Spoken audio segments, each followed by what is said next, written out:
ಕ್ಷಕಿರಣ ಬೆಳಕು ಕತ್ತಲೆ ಕಳೆದು ಬೆಳಕು ಬಂದಂಥ ದಿನ ಇವತ್ತು. ಬಾಬಾ ಸಾಹೇಬ್ ಅಂಬೇಡ್ಕರ್ ಅವರು ಜನ್ಮ ತಾಳದಂಥ ದಿನ. ಬಾಬಾ ಸಾಹೇಬ್ರವರು ಜನ್ಮ ತಾಳದ ಇದ್ದರೆ ಭಾರತ ತೀರ ಅನಾಗರಿಕತೆಗೆ ಹೋಗ್ತಿತ್ತು. ಅನೇಕ ಸಮುದಾಯಗಳು ಕತ್ಲೆಗಿರ್ತಿತ್ತು. ತಾವೆಲ್ಲನೂ ಕೂಡ ಅದನ್ನು ಕುರಿತು ತುಂಬ ಚೆನ್ನಾಗಿ ಮಾತಾಡಿದಿರಿ, ಜಿಲ್ಲಾಧ್ಯಕ್ಷರುಗಳು, ವಿಭಾಗೀಯ ಅಧ್ಯಕ್ಷರು. ಯಾಕಂದ್ರೆ ನನಗಿನ್ನ ಮುಖ್ಯ ನೀವು ಸಂಘಟನೆ. ನಾನು ಮುಂದೆ ಕೂತಿದ್ದವರು ಅಷ್ಟೇ, ಹಿಂದೆ ಕೂತಿದ್ದವರು ಅಷ್ಟೇ. ಹಿಂದಕ್ಕೆ ನಾನು ನೋಡಲೇ ಇಲ್ಲ, ಯಾಕೆಂದರೆ ಎಲ್ಲ ಹೃದಯದಲ್ಲಿದ್ದಾರೆ. ಮುಖಂಡರುಗಳೆಲ್ಲ ಹೃದಯದಲ್ಲಿರೋದ್ರಿಂದ ನಮ್ಮ ಹೃದಯದಲ್ಲಿ ಪ್ರತಿಯೊಬ್ಬರು ಕಾಣ್ತಾ ಇರ್ತೀರಿ. ಭಾಳ ಬದ್ಧತೆ ಇರುವಂತಹ, ಭಾಳ ಪ್ರಾಮಾಣಿಕತೆಯ ಹೋರಾಟ ಮಾಡುವಂತಹ ಹೋರಾಟಗಾರ ಏನಾದರೂ ಇದ್ದರೆ ಅದು ನಮ್ಮ ಸಂಘಟನೆಯಲ್ಲಿ ಅಂತ, ನಮ್ಮ ಮುಖಂಡರು ಅಂತ ನಾನು ಹೇಳಕ್ಕೆ ಇಚ್ಛೆಪಡ್ತೀನಿ. ಅತ್ಯಂತ ಪ್ರಾಮಾಣಿಕವಾಗಿ ಸುಮಾರು 35-40 ವರ್ಷ ನನ್ನ ಜೊತೆಗೆ ಇದ್ದವರು ಇದ್ದಾರೆ ಇಲ್ಲಿ. ನಾವು 5 ದಶಕ ಹೋರಾಟ ಮಾಡಿದ್ದೀವಿ. 50 ವರ್ಷ ಹೋರಾಟ ನಮ್ಮದು. 35 ವರ್ಷ ನಮ್ಮ ಜೊತೆಗಿದ್ದಂಥವರು ಕೂಡ ಇಲ್ಲೆಲ್ಲ ಹೋರಾಟಗಾರರು ಎತ್ತು ಹೋಗ್ದಂಗೆ ನಮ್ಮ ಜೊತೆಗೆ ಹೆಜ್ಜೆ ಹಾಕಿದ್ರೆ ಅದನ್ನು ಪ್ರಕಾಶ್ ನೀಟಾಗಿ ಹೇಳಿದರು ಅವರು ಮಾರ್ಮಿಕವಾಗಿ, ಅವ್ರ ಜೊತೆಗೆ ಇದ್ದಿರಿ ಅಂತ. ನಾನು ಇಷ್ಟೇ ನನ್ನ ಉದ್ದೇಶ. ಹೋರಾಟಗಾರರು ಬೆಳೆದ್ರೆ, ಮುಖಂಡರು ಬೆಳೆದ್ರೆ ಸಂಘಟನೆ ಬೆಳೀತದೆ. ಸಂಘಟನೆ ಬೆಳೆದಿದ್ರೆ ಮುಖಂಡರು ಬೆಳೆಯೋಕ್ಕೆ ಸಾಧ್ಯ. ಆ ಕಾರಣದಿಂದ ನೀವು ಪ್ರತಿ ಸಭೆಯಲ್ಲೂ ಕೂಡ 2ನೇ ಸಾಲು 3ನೇ ಸಾಲಿನ ಮುಖಂಡರು ನೀವು ಮೊದಲನೇ ಸಾಲಿಗೆ ಬರಬೇಕು ಅಂತ ಹೇಳಿ ನೀವು ಮಾತಾಡಿ ತರಬೇತರಾಗಬೇಕು, ಪ್ರಾಕ್ಟೀಸ್ ಆಗಬೇಕು ಅನ್ನೋ ಕಾರಣದಿಂದ ನೀವು ಮಾತಾಡಲ್ಲ ಅಂದ್ರೂ ನಾನು ಮಾತಾಡಿಸ್ತೀನಿ. ಬೇರೆ ಸಂಘಟನೆಗಳಿಗೆ ಆ ಥರ ನಿಮ್ಗೆ ವೇದಿಕೆನ ಯಾರು ಕೊಡಲ್ಲ. ಯಾವ ಸಂಘಟನೆಗೂ ಕೂಡ ವೇದಿಕೆ ಕೊಡಲ್ಲ. ಕೊಟ್ಟರೆ 2-3 ಸಂಘ ಅವರವರೇ ಮಾಡಿಕೊಂತಾರೆ ಅಂತ. ನಾನು ಮುಕ್ತವಾಗಿ ನಾಳೆ ಬಿಟ್ಟು ಹೋದ್ರೂ ತೊಂದರೆ ಇಲ್ಲ. ನಮ್ಮ ಜೊತೆಗಿರೋರು ಬೆಳಿಬೇಕು, ಇವ್ರು ಬೆಳೆದ್ರೆ ಸಮಾಜನ ಕಾಪಾಡ್ತಾರೆ ಅಂತ ಹೇಳಿ ನಾವು ಬೆಳೆಸೋಕ್ಕೆ ಪ್ರಯತ್ನವನ್ನು ಮಾಡ್ತೀವಿ. ಆ ಕಾರಣದಿಂದ ನಾನು ನಿಮ್ಮನ್ನೇ ಪ್ರಥಮವಾಗಿ ಮಾತಾಡಿಸಿದ್ದು ಕಾರ್ಯಕಾರಿಣಿ ಸಭೆನೂ ಹೌದು, ಬಾಬಾ ಸಾಹೇಬ್ ಅಂಬೇಡ್ಕರ್ ಜಗಜೀವನ ಜಯಂತಿನೂ ಹೌದು. ಈಗ ಜಯಂತಿ ಉದ್ಘಾಟನೆ ಆಗಿದೆ. ನನಗೆ ಅನೇಕ ಶಾಖೆಗಳು ರಿಕ್ವೆಸ್ಟ್ ಮಾಡಿದರು. ನಮ್ಮ ಮುನಾಂಜನಪ್ಪ ಜಯರಾಮ್ ಕೂಡ ರಿಕ್ವೆಸ್ಟ್ ಮಾಡಿದರು, ಸಾರ್ ನಾವಿಲ್ಲಿ ಜಯಂತಿ ವೀರಸಾಗರದಾಗ ಹಾಕಿ ಮುಟ್ಟಿದ್ದೀವಿ ಸಹ ಅಂತ. ಆಮೇಲೆ ಮಾಡ್ಕೊಳ್ರಪ್ಪ ಬಂದ್ಬಿಡ್ರಿ ಹಿಂದೆ. ಅನೇಕ ಕಡೆ ಬಂದಿಲ್ಲ. ಅವರು ಎಲ್ಲ ಕಡೆ ಜಯಂತಿ ಮಾಡ್ತಾ ಇದ್ದಾರೆ. ಇದು ಮೊದಲನೇ ಸಾರಿ ಪ್ರಯೋಗ ನಮ್ಮದು. ಎಲ್ಲರೂ ಒಂದೇ ಕಡೆ ಮಾಡ್ರಿ, ಒಂದು ಸಿಂಪಲ್ ಆಗಿ ಎಲ್ಲ ಒಂದೇ ಕಡೆ ಮಾಡೋಣ ಅಂತ ತೀರ್ಮಾನ ಮಾಡಿದ್ವಿ. ಆದ್ರೂ ಅವರು ಅಭ್ಯಾಸ ಮಾಡ್ಕೊಂಬಂದ್ಬಿಟ್ಟಿದಾರಲ್ಲ ಬಾಬಾ ಸಾಹೇಬ್ರಂದ್ರೆ, ಅವ್ರವ್ರ ಊರಲ್ಲಿ ಅವ್ರವ್ರ ಗ್ರಾಮದಲ್ಲಿ ತೀರ ವಿಜೃಂಭಣೆಯಿಂದ ಮಾಡೋರು ಇದ್ದಾರೆ. ತಿಂಗಳಿಂದ ತಯಾರಾಗಿದ್ದವರು ಇದ್ದಾರೆ, 2-3 ತಿಂಗಳಿಂದ ತಯಾರಾಗಿರೋರು ಇದ್ದಾರೆ. ಆದ್ರಿಂದ ಅವ್ರಿಗೆಲ್ಲ ತೊಂದರೆ ಕೊಡೋದು ಬೇಡ, ಮಾಡ್ಕೊಳ್ಳಿ ಅಂತ ಹೇಳಿ ನಾವು ಎಷ್ಟು ಸಾಧ್ಯ ಆಗ್ತದೋ ಅಷ್ಟು ಜನ ಇಲ್ಲಿ ಸೇರ್ಕೊಂಡು ಇಬ್ಬರ ಜಯಂತಿನ ಇಲ್ಲಿ ಮಾಡಬೇಕು ಅಂತೇಳಿ ನಾವು ತೀರ್ಮಾನನ ಮಾಡಿದ್ವಿ. ಯಾಕೆ ಇಲ್ಲಿ ಜಯಂತಿನ ನಾವು ಇವತ್ತು ತೀರ್ಮಾನ ಮಾಡಿದ್ದೀವಿ ಅನ್ನೋದು ಬಹಳ ಮುಖ್ಯ. ಇದೊಂದು ಮೆಸೇಜ್ ಕೊಡೋಕ್ಕೆ ನಾವಿಲ್ಲಿ ಇಡೀ ರಾಜ್ಯಕ್ಕೆ ಅಥವಾ ದೇಶಕ್ಕೆ ಒಂದು ಮೆಸೇಜ್ ಕೊಡೋಕ್ಕೋಸ್ಕರ ಇವತ್ತು ಏಪ್ರಿಲ್ 14ನೇ ತಾರೀಕು ಜಯಂತಿನ, ಬಾಬಾ ಸಾಹೇಬ್ ಅಂಬೇಡ್ಕರ್ ಜಗಜೀವನ ಜಯಂತಿಯನ್ನ ನಾವಿಲ್ಲಿ ಆಯೋಜಿಸಿದ್ದೇವೆ. ರಾಜ್ಯದಲ್ಲಿ ಗೊಂದಲ ಆಗಿಬಿಟ್ಟಿದೆ. ಏನು ಸಾಮಾಜಿಕ ಜಾಲತಾಣ ಬಂದು ಬಾಬು ಜಗಜೀವನ್ ರಾಮ್ ಅವರನ್ನ ಅಂಬೇಡ್ಕರ್ ಅವರ ಜೊತೆಯಲ್ಲಿ ಜಯಂತಿ ಮಾಡಬೇಡಿ, ಅದು ಸರಿಯಲ್ಲ ಅಂತ ಸಾಮಾಜಿಕ ಜಾಲತಾಣದ ಅನೇಕ ಸುದ್ದಿಗಳು ಹಬ್ಬಿದೆ. ಅದಕ್ಕೆ ನಾವೊಂದು ಇವತ್ತೇ ಕ್ಲಾರಿಟಿ ಕೊಡಬೇಕಾಗಿದೆ. ಇವತ್ತೇ ಸ್ಪಷ್ಟೀಕರಣವನ್ನ ಸ್ಪಷ್ಟಪಡಿಸಬೇಕಾಗಿದೆ. ಬಾಬಾ ಸಾಹೇಬ್ ಅಂಬೇಡ್ಕರ್ ಯಾರಿಗೂ ಸರಿಸಾಟಿಯಲ್ಲ. ಬಾಬಾ ಸಾಹೇಬ್ ಅಂಬೇಡ್ಕರ್ ಅನ್ನ ಯಾರಿಗೂ ಹೋಲಿಸಕ್ಕೆ ಸಾಧ್ಯ ಇಲ್ಲ. ಅವ್ರಿಗೆ ಅವರೇ ಸಾಟಿ ಬಾಬಾ ಸಾಹೇಬ್ ಅಂಬೇಡ್ಕರ್. ಬಾಬಾ ಸಾಹೇಬ್ ಅಂಬೇಡ್ಕರ್ ಅಂದರೆ ವಿಶ್ವಜ್ಞಾನಿ, ಮಹಾಮಾನವತಾವಾದಿ, ವಿಶ್ವಮಾನವ. ಇಡೀ ಜಗತ್ತಿನ ಜೀವಪರವಾಗಿ ಓಡಾಡಿದಂಥ ಏಕೈಕ ಮಹಾನಾಯಕ ಅಂತ ಇದ್ರೆ ಅದು ಬಾಬಾ ಸಾಹೇಬ್ ಅಂಬೇಡ್ಕರ್ ಅನ್ನೋದನ್ನ ನಾವು ತಿಳ್ಕೋಬೇಕಾಗಿತ್ತು. ಆದ್ದರಿಂದ ಬಾಬಾ ಸಾಹೇಬ್ ಅಂಬೇಡ್ಕರ್ ಅನ್ನ ಯಾರಿಗೂ ನಾವು ಹೋಲಿಕೆ ಮಾಡೋದು ಬೇಡ. ಜೊತೆಗೆ ಬಾಬು ಜಗಜೀವನ್ ರಾಮ್ರವರು 5 ದಶಕಗಳ ಕಾಲ ಶಾಸಕರಾಗಿ, ಸಂಸದರಾಗಿ, ಸಚಿವರಾಗಿ 30 ವರ್ಷ ನಿರಂತರ ಸಚಿವರಾಗಿದ್ದಂಥ ಏಕೈಕ ಯಾರಾದರೂ ವ್ಯಕ್ತಿ ಇದ್ರೆ ಜಗತ್ತಲ್ಲಿ ಅದು ಬಾಬು ಜಗಜೀವನ್ ರಾಮ್. ಉಪ ಪ್ರಧಾನಿಯಾಗಿದ್ರು. ಪ್ರಧಾನಿ ಆಗದ ಅವಕಾಶವನ್ನು ಜಾತಿ ಕಾರಣಕ್ಕೋಸ್ಕರ 3 ಸಾರಿ ತಪ್ಪಿಸಿದ್ರು. ಇಡೀ ದೇಶಕ್ಕೆ ಬರಗಾಲ ಬಂದಾಗ ಕೃಷಿ ಸಚಿವರಾಗಿರ್ತಾರೆ. ಕೃಷಿಯನ್ನು ಆಧುನೀಕರಣ ಮಾಡಿ ಹಸಿರು ಕ್ರಾಂತಿ ಹರಿಕಾರ ಅಂತೇಳಿ ಪ್ರಖ್ಯಾತಿಯನ್ನು ಪಡೆದಂಥ ಜಗಜೀವನ್ ರಾಮ್ ಅವರು. ಜೊತೆಗೆ ಕೃಷಿಯನ್ನು ಆಧುನೀಕರಣ ಮಾಡಿ ಎಲ್ಲರಿಗೂ ಕೂಡ ಆಹಾರ ದೊರಕೋ ರೀತಿಯಲ್ಲಿ ಇವತ್ತು ಕೂಡ ಆಹಾರ ದೊರಕಬೇಕಂದ್ರೆ ರಸಗೊಬ್ಬರ ಇದೆಲ್ಲ ಇಂಟ್ರೊಡ್ಯೂಸ್ ಮಾಡಿದವರು ಅಂದರೆ ಬಾಬು ಜಗಜೀವನ್ ರಾಮ್. ಅವ್ರನ್ನೂ ಕೂಡ ನಾವು ಇವತ್ತು ಸ್ಮರಣೆ ಮಾಡ್ಕೋಬೇಕಾಗಿದೆ. ಆದರೆ ಒಟ್ಟೊಟ್ಟಿಗೆ ಜಯಂತಿ ಮಾಡೋದಿದೆಯಲ್ಲ, ಅದು ನನ್ನ ಪ್ರಕಾರ ಕೂಡ ಸರಿಯಲ್ಲ. ನಾವು ಮಾಡಿದ್ದೇವೆ, ನೀವು ಮೆಸೇಜ್ ಕೊಡೋಕ್ಕಷ್ಟೇ. ಒಟ್ಟೊಟ್ಟಿಗೆ ಜಯಂತಿ ಮಾಡೋದು ಕೂಡ ಸರಿನೇ, ಸರಿಯಾಗಿ ನೋಡಿದ್ರೆ ಸರಿನೇ, ಸರಿಯಾಗಿ ನೋಡಿಲ್ಲ ಅಂದರೆ ಸರಿಯಲ್ಲ. ಯಾಕೆಂದರೆ ಬಾಬಾ ಸಾಹೇಬ್ ಅಂಬೇಡ್ಕರನ್ನು ನಾವು ಯಾರಿಗೂ ಹೋಲಿಕೆ ಮಾಡ್ತಾ ಇಲ್ಲ.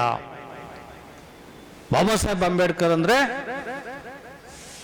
ಅವರನ್ನು ಎಲ್ಲ ಸಮಾಜದವರು ಕೂಡ ಪ್ರೀತಿಸ್ತಾರೆ. ಬಾಬಾ ಸಾಹೇಬ್ ಅಂಬೇಡ್ಕರ್ ಅನ್ನು ಒಂದು ಜಾತಿಗೆ ಕಾರಣಕ್ಕೆ ಒಂದು ಜಾತಿಗೆ ಸೀಮಿತ ಮಾಡಿದರೆ ಅದಕ್ಕಿಂತ ದೊಡ್ಡ ಮೋಸ ತಂತ್ರ ಬೇರೆ ಯಾವುದೂ ಇಲ್ಲ.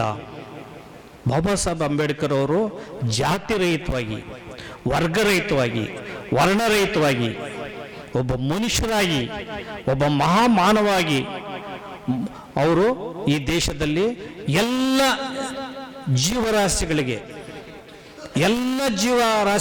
ಜೀವ ಪರವಾಗಿ ಹೋರಾಟ ಮಾಡಿದಂಥ ಏಕೈಕ ಒಬ್ಬ ವಿಶ್ವಮಾನವ ಇದ್ದರೆ ಅದು ಬಾಬಾ ಸಾಹೇಬ್ ಅಂಬೇಡ್ಕರ್ ಅನ್ನೋದನ್ನು ನಾವು ತಿಳ್ಕೋಬೇಕಾಗಿತ್ತು.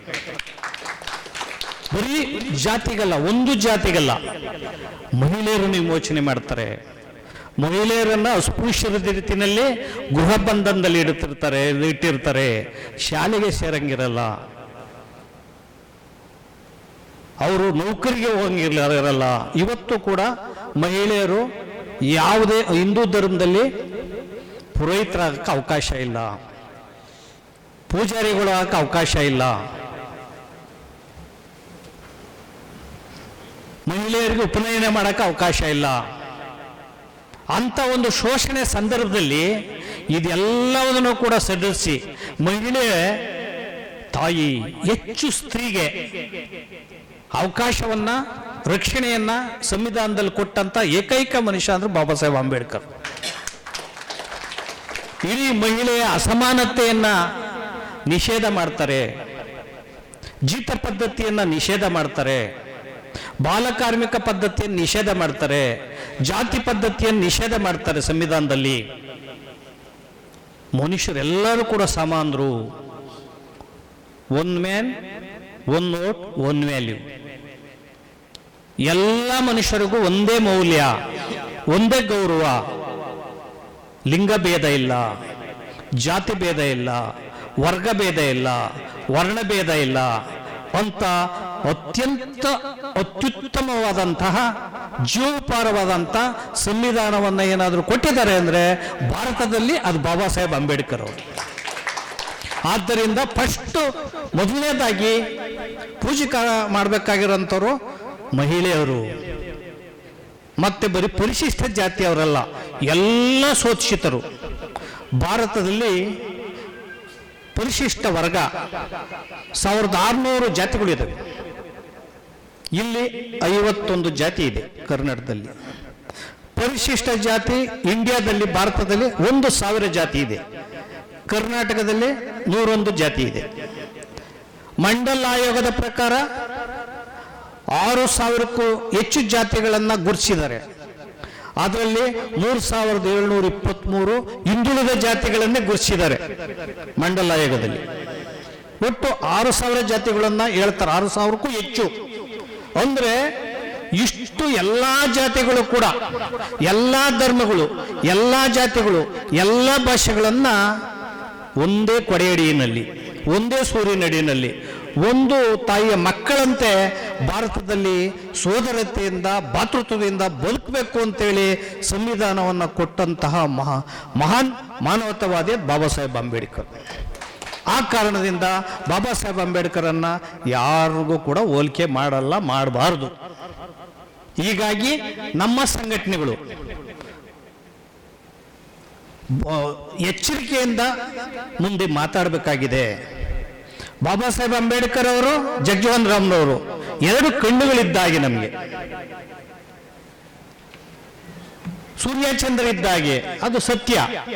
ಆದರೆ ಬಾಬಾ ಸಾಹೇಬ್ ಅಂಬೇಡ್ಕರನ್ನ ಯಾರಿಗೂ ಹೋಲಿಕೆ ಮಾಡಕ್ಕೆ ಸಾಧ್ಯ ಆಗಲ್ಲ. ಯಾಕಂದ್ರೆ ಅವ್ರು ಬರೆದಿರುವಂಥ ಬರಹಗಳು 50,000 ಪುಸ್ತಕಗಳು ಲೈಬ್ರರಿ ಇತ್ತು ಅವರಿಗೆ. ವಿಶ್ವದಲ್ಲೇ ದೊಡ್ಡ ಪ್ರಖ್ಯಾತಿ, ಅಷ್ಟು ಪುಸ್ತಕಗಳನ್ನು ತಿರುಗಿ ನೋಡಿದಂಥ ಮಹಾ ಪ್ರಖ್ಯಾತಿ ಬಾಬಾ ಸಾಹೇಬ್ ಅಂಬೇಡ್ಕರ್ ಅವರು.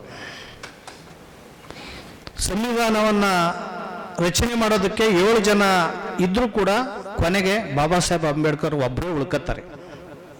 ಸಂವಿಧಾನ ರಚನೆ ಮಾಡುವಂಥ ಸಂದರ್ಭದಲ್ಲಿ ಒಬ್ಬರು ನಿಧನರಾಗ್ತಾರೆ.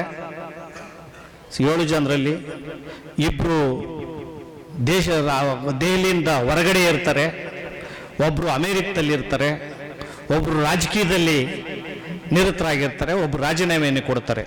6 ಜನ ಕತೆ ಹಿಂಗಾದ್ರೆ ಬಾಬಾ ಸಾಹೇಬ್ ಅಂಬೇಡ್ಕರ್ ಅವರು ಒಬ್ಬರೇ 18 ಗಂಟೆಗಳ ಕಾಲ ಅಧ್ಯಯನ ಮಾಡಿದ್ದಾರೆ ಸಂವಿಧಾನ ಬರೆಯೋದಕ್ಕೆ. 21,000 ಫುಟ್ನೋಟನ್ನು ಬರೆದಿದ್ದಾರೆ ಅವರು ಸಂವಿಧಾನ ರಚನೆ ಮಾಡೋದಕ್ಕೆ. ಸಂಸತ್ತಲ್ಲಿ, ಕಾನ್ಸ್ಟಿಟ್ಯೂಂಟ್ ಅಸೆಂಬ್ಲಿನಲ್ಲಿ 27,000 ಪ್ರಶ್ನೆಗಳಿಗೆ ಅತ್ಯಂತ ಸಾಕ್ಷಿರಹಿತವಾಗಿ ಸಮರ್ಥವಾಗಿ ಉತ್ತರ ಕೊಟ್ಟಂಥ ಗಂಡುಗಲಿ ಯಾರಾದರೂ ಇದ್ರೆ ಅದು ಬಾಬಾ ಸಾಹೇಬ್ ಅಂಬೇಡ್ಕರ್ ಅನ್ನೋದನ್ನು ನಾವು ಯೋಚನೆ ಮಾಡೋದಕ್ಕಾಗಿದೆ. 11 ಸಂಪುಟಗಳು ಇವತ್ತು ಕೂಡ ಒಂದು ಕಡೆ ಸ್ಟೋರ್ ಮಾಡಿದ್ದಾರೆ. 11 ಸಂಪುಟಗಳು ಅವರು ಸಂವಿಧಾನಕ್ಕೆ ತಯಾರು ಮಾಡಿದ್ದಂಥದ್ದು. 52 ದೇಶಗಳ ಸಂವಿಧಾನವನ್ನು ಅಧ್ಯಯನ ಮಾಡಿದರು ಸಂವಿಧಾನ ಬರೆಯೋದಕ್ಕೆ. ಜಗತ್ತಲ್ಲಿ ಸಂವಿಧಾನ, ಭಾರತ ಸಂವಿಧಾನವನ್ನು ನೋಡಿದ್ರೆ ನೀವು, ಅತ್ಯಂತ ಬೃಹತ್ ಸಂವಿಧಾನ ಜಗತ್ತಲ್ಲಿ ಯಾವುದಾದ್ರು ಇದ್ರೆ ದೊಡ್ಡ ಸಂವಿಧಾನ ಭಾರತದ ಸಂವಿಧಾನ. ಅಮೇರಿಕನ್ ಸಂವಿಧಾನ ಬಿಲ್ ರೈಟ್ಸ್ ನಾವು ನೋಡಿದರೆ ಬರೀ 10 ಪೇಜ್ ಇದೆ. ಇಲ್ಲಿ ಎಲ್ಲ ಜಾತಿ, ಎಲ್ಲ ವರ್ಗ, ಎಲ್ಲ ಭಾಷೆ, ಎಲ್ಲ ಧರ್ಮಗಳನ್ನು ಒಟ್ಟಿಗೆ ಸೇರಿಸ್ಬೇಕು, ಎಲ್ಲ ಸಂಸ್ಕೃತಿನ ಅಂದರೆ ಅವರ ಪ್ರಯಾಸ ಎಷ್ಟಿರಬೇಕು ಅನ್ನೋದನ್ನು ಈ ಸಂದರ್ಭದಲ್ಲಿ ನೆನೆಸ್ಕೋಬೇಕಾಗ್ತದೆ. ಯಾರಾದರೂ ಒಬ್ರು ಜಯಂತಿ ಮಾಡ್ತಾರೆ ಅಂತಾದ್ರೆ ಬಾಬಾ ಸಾಹೇಬ್ ಅಂಬೇಡ್ಕರ್ ಅವರ ಜಯಂತಿ ಅನ್ನೋದನ್ನ ವರ್ಷ ಪೂರ್ತಿ ಮಾಡ್ತಾರೆ, ಬರೀ 14ನೇ ತಾರೀಕಲ್ಲ. ಒಬ್ಬ ಮನುಷ್ಯನ ಜಯಂತಿಯನ್ನ, ಒಬ್ಬ ಮಾನವನ ಜಯಂತಿಯನ್ನ, ಒಬ್ಬ ವ್ಯಕ್ತಿಯ ಜಯಂತಿಯನ್ನ ವರ್ಷ ಪೂರ್ತಿ ಎಲ್ಲ ಕಡೆ ಮಾಡ್ತಾರೆ ಅಂದ್ರೆ ಬಾಬಾ ಸಾಹೇಬ್ ಅಂಬೇಡ್ಕರ್ ಜಯಂತಿ ಅನ್ನೋದನ್ನ ನಾವು ತಿಳ್ಕೋಬೇಕು. 100 ವಿಶ್ವವಿದ್ಯಾನಿಲಯಗಳಲ್ಲಿ 100 ವಿಶ್ವವಿದ್ಯಾನಿಲಯಗಳಲ್ಲಿ ಬಾಬಾ ಸಾಹೇಬ್ ಅಂಬೇಡ್ಕರ್ ಅವರ ಜೀವನ ಮತ್ತು ಸಾಧನೆಯನ್ನ ಸಂಶೋಧನೆ ನಡೀತಾ ಇದ್ದಾವೆ. ಒಬ್ಬ ವ್ಯಕ್ತಿಯ ಬಗ್ಗೆ, ಒಬ್ಬ ವ್ಯಕ್ತಿ ಜೀವನ ಮತ್ತು ಸಾಧನೆಯ ಬಗ್ಗೆ ಲಕ್ಷಾಂತರ ಸಾಹಿತ್ಯಗಳು, ಲೇಖಕರು ಇವತ್ತು ಕೂಡ ಬರೆದಿದ್ದಾರೆ. ಲಕ್ಷಾಂತರ ಪುಸ್ತಕಗಳು ಒಬ್ಬ ವ್ಯಕ್ತಿಯ ಬಗ್ಗೆ ಬರೆದಿದ್ದಾರೆ ಅಂದ್ರೆ ಬಾಬಾ ಸಾಹೇಬ್ ಅಂಬೇಡ್ಕರ್ ಬಗ್ಗೆ ಅನ್ನೋದನ್ನು ನಾವು ಅರ್ಥ ಮಾಡ್ಕೋಬೇಕಾಗಿದೆ. ಹಾಗಾಗಿ ಬಾಬಾ ಸಾಹೇಬ್ ಅಂಬೇಡ್ಕರ್ ಅವರನ್ನ ಈ ದೇಶದ ಅನೇಕ ದೇಶದ ಮುತ್ಸದ್ದಿಗಳು, ರಾಜಕೀಯ ಮುತ್ಸದ್ದಿಗಳು, ದೇಶದ ಅನೇಕ ರಾಜಕೀಯ ಪಂಡಿತರು,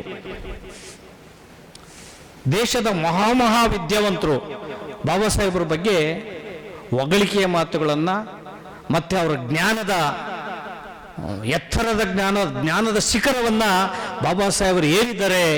ಮಹಾಜ್ಞಾನಿ ಅವರು, ವೈಚಾರಿಕ ಶಿಖರ, ಜ್ಞಾನದ ಶಿಖರ ಅಂತ ಬಣ್ಣಿಸಿದ್ದಾರೆ ಅಂತ ಅಂದ್ರೆ ವ್ಯಕ್ತಿ ಬಗ್ಗೆ ಬಾಬಾ ಸಾಹೇಬ್ ಅಂಬೇಡ್ಕರ್ ಅನ್ನೋದನ್ನ ನಾವು ಅರ್ಥ ಮಾಡ್ಕೋಬೇಕಾಗ್ತದೆ.